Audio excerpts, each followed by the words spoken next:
Virtual reality, delivery robots, machine learning and artificial intelligence. There's a lot of buzzwords flying around e-commerce tech at the moment, but which of these new technologies really matter to online sellers?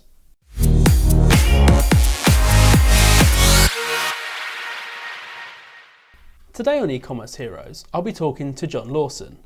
John is a digital marketing strategist, a keynote speaker, an e-commerce futurist, award-winning best-selling author, and, of course, a veteran online seller himself. We'll be cutting through the hype and really finding out which of these new technologies can have a big impact for online sellers and online businesses just like yours. This month's video sponsor is ShipBob, an innovative service that can automatically manage and fulfill orders from your online store. So, John, I think that people tend to forget that e-commerce is still a new industry and it's only been around for 20 years or so. So in that time, what do you think are some of the biggest technological advances that have had an impact on e-commerce? The biggest.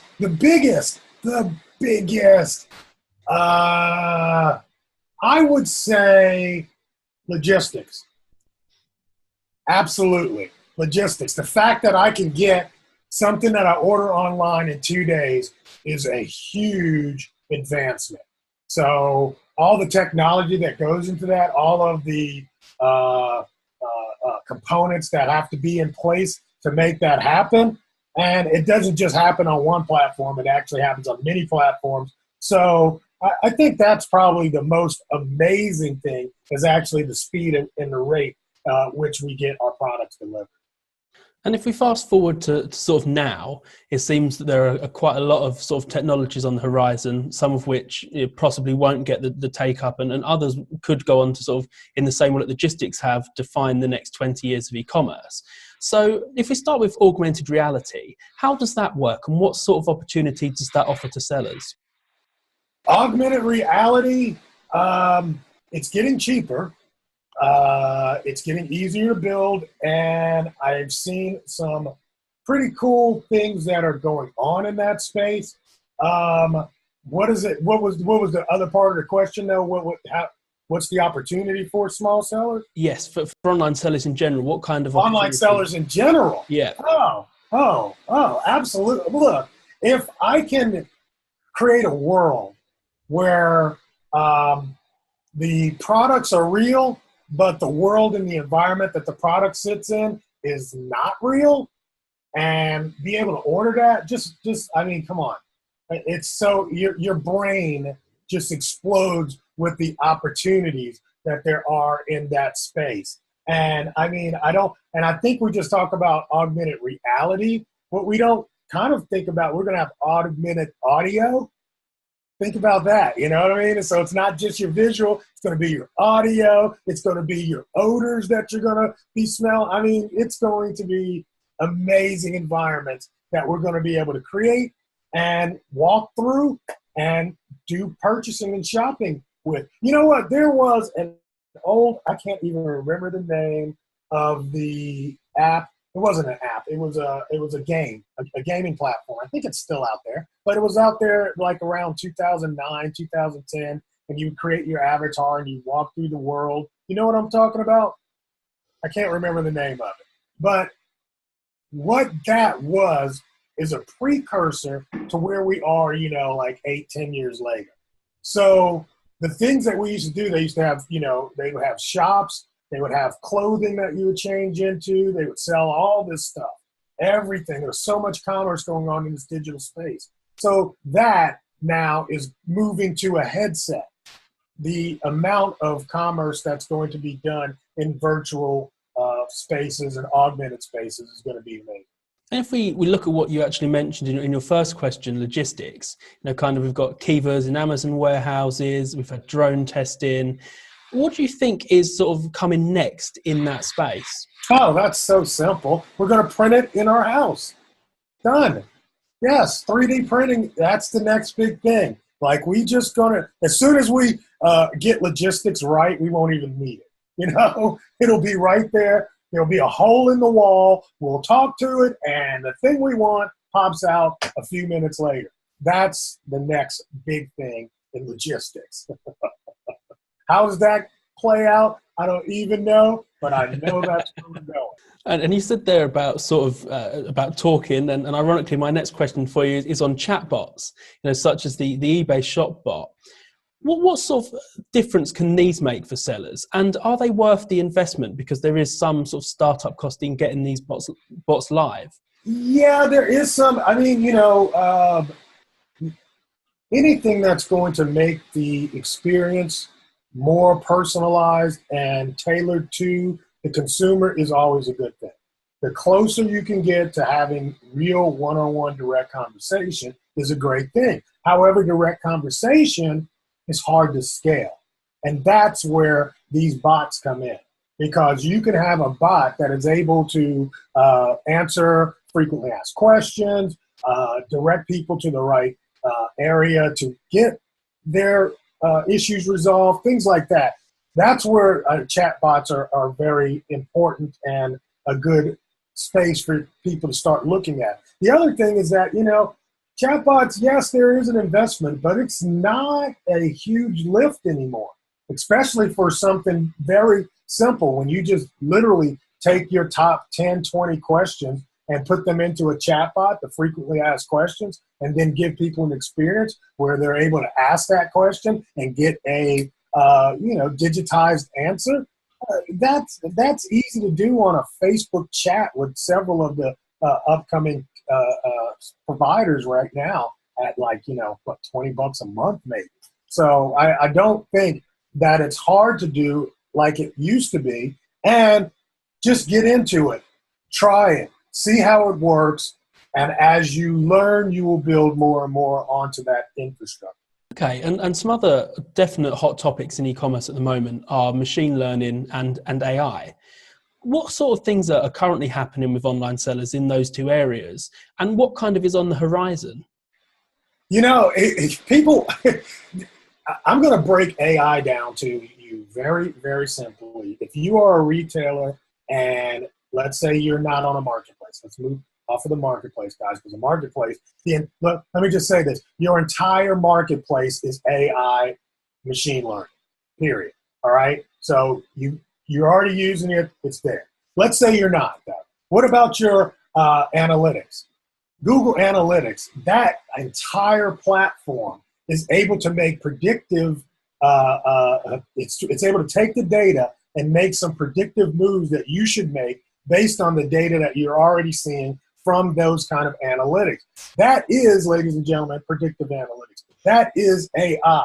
We are using this everywhere. So I think some of the things that we thought it would be, or it's going to be in the future, it's like, oh, that sounds so sexy. But most of the things that we do in e-commerce today, if you've got an engine or a bot that said, hey, people that bought this also were interested in that, that's machine learning.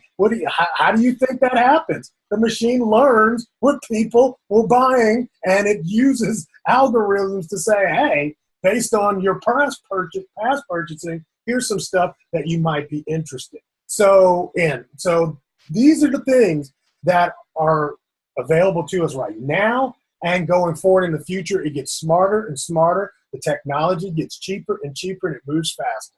Fantastic stuff. I'm excited. You stay excited. And something that personally quite excites me, John, is virtual reality. And I just wanted to get your opinion on whether you think that, we'll all be sitting at home with our headsets on, virtually walking around the shops anytime soon, or whether you think that could be some time away from becoming a reality. So we talked about augmented, and the difference between augmented and virtual. It's like virtual, like you said, you're going to have to walk through an entire world space. I have to create the entire space for you to walk through.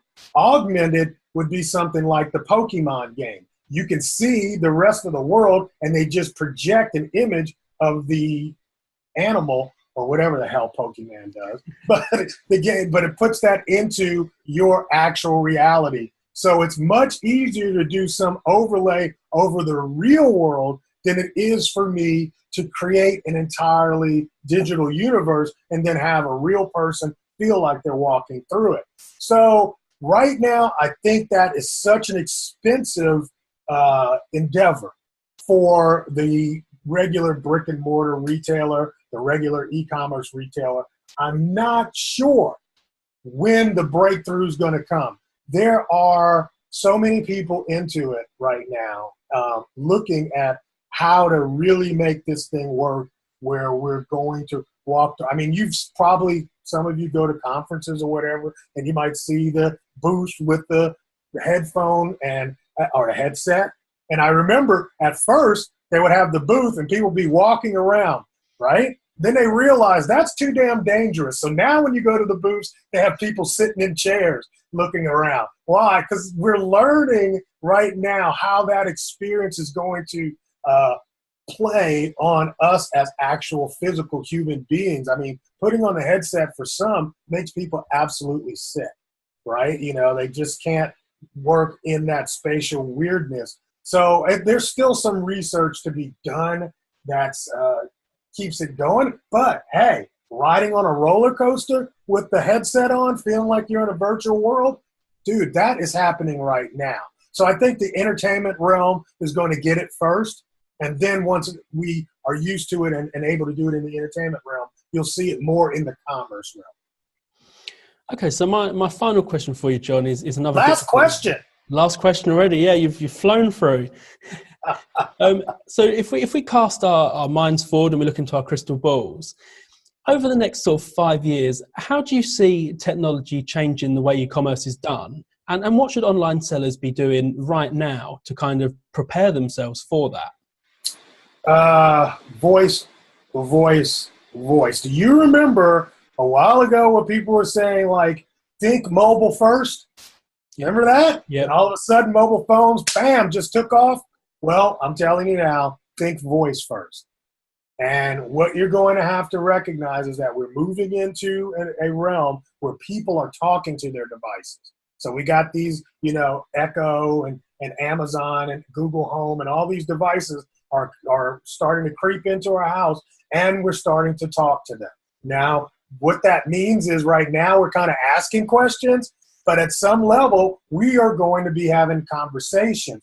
What those kind of devices do is they remove a lot of, in order for them to work, there has to be very little friction. If you ask me a direct question, if I give you the top 10 answers, that just is not normal how it's right when we communicate. So the thought of your product being, you know, one of the top 10 in search, which was good before, it's not going to be good anymore. You're going to have to be the number one or the preferred product, so that when people ask for toilet paper, your brand comes up, and it's not going to be, oh, here's the top 10 brands, let's go and sort those, right? Yeah. So you got to start thinking about the way you write your descriptions, right? You got to think about how it plays out in voice right now. If you go to Google and you type in something, a question, you'll see an answer box. That answer box takes up like 20% of the screen space. That just goes to show you how important that answer box is. But if I'm talking to my home device, that is exactly what my home device reads from. Matter of fact, that box has a little button where you can push the button, that's a little speaker, and it'll read it out to you. This is all the preparation for a voice-first search. And that's where it's going to go. And for us as merchants, it's going to reduce the amount of friction for the customer by removing all of the choice.